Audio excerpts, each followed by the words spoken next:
अल्तमिश जो reserve force थी मुगलों की, उसमें मेहतर खान नाम का एक व्यक्ति था, उसने एक चालबाजी करी। जब 4 किलोमीटर तक धकेलती हुई मेवाड़ की सेना इनको चली गई, तो उसने ढोल बजाया कि अकबर स्वयं अपनी सेना लेकर आ गया है। 4 या 4.5 घंटे हो चुके थे मेवाड़ की सेना को लड़ते हुए, सब वीर थक चुके थे, और एक सडनली एक निराशा की भाव आई कि और सबने कहा कि अब हम और अधिक नहीं लड़ सकते, अगर नया मुगल सेना का दस्ता आ गया तो हम उसके साथ उसको पार नहीं पा सकते।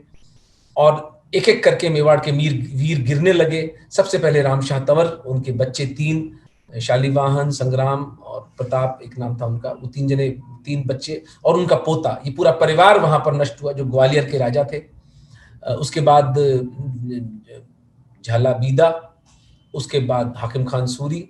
और इस वक्त प्रताप ये निर्णय लेते हैं कि अब मुझे एक अंतिम प्रयास करना चाहिए मान सिंह के जीवन पर। तो वे भाला लेकर चढ़ते हैं, वे वे भाले का प्रहार करते हैं, मान सिंह हौदे में छुप जाता है, और प्रताप ये सोचते हैं कि उन्होंने मान सिंह को मार दिया है। वे पलटते हैं, पलटते समय जो उनका हाथी था उसकी चोट से चेतक का पिछली टांग जो है कट जाती है, लेकिन लंगड़ाता हुआ चेतक भी उन्हें वहां से रणभूमि से निकाल देता है।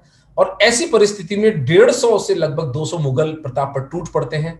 उस समय झालामान प्रताप की जो राज चिन्ह था उसको ग्रहण करके, क्योंकि झालामान की का जो चेहरा था, उनकी कद काठी थी, उनका व्यक्तित्व प्रताप से बहुत मिलता था, और वो राज चिन्ह को धारण करके चिल्लाते, मैं हूं प्रताप, आओ तुम्हारा काल बन के मैं आया हूं। तो वे सारे 150-200 मुगल जो थे झालामान पर टूट पड़ते हैं। झालामान को वीर गति होती है, लेकिन प्रताप बच निकलते हैं। और यही एक एक गेम चेंजिंग इवेंट है उस वॉर का, कि प्रताप को जीवन बच जाता है। वहां से 20 किलोमीटर दूर एक गांव होता है चूलिया, चूलिया गांव में आ जाते हैं, और उनका भाई शक्ति सिंह उनका पीछा करते हुए आता है। जब दो मुगल जनरल्स उनका पीछा करते हुए आते हैं, तो उन दोनों मुगल जनरल्स को उनका भाई शक्ति सिंह मार डालता है, फिर अपना घोड़ा उन्हें देता है। चेतक का देहांत हो जाता है।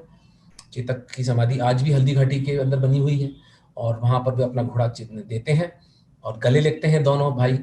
और उस घटना के बाद शक्ति सिंह मुगल दरबार छोड़ के कुछ एक वर्षों बाद वापस मेवाड़ आ जाते हैं।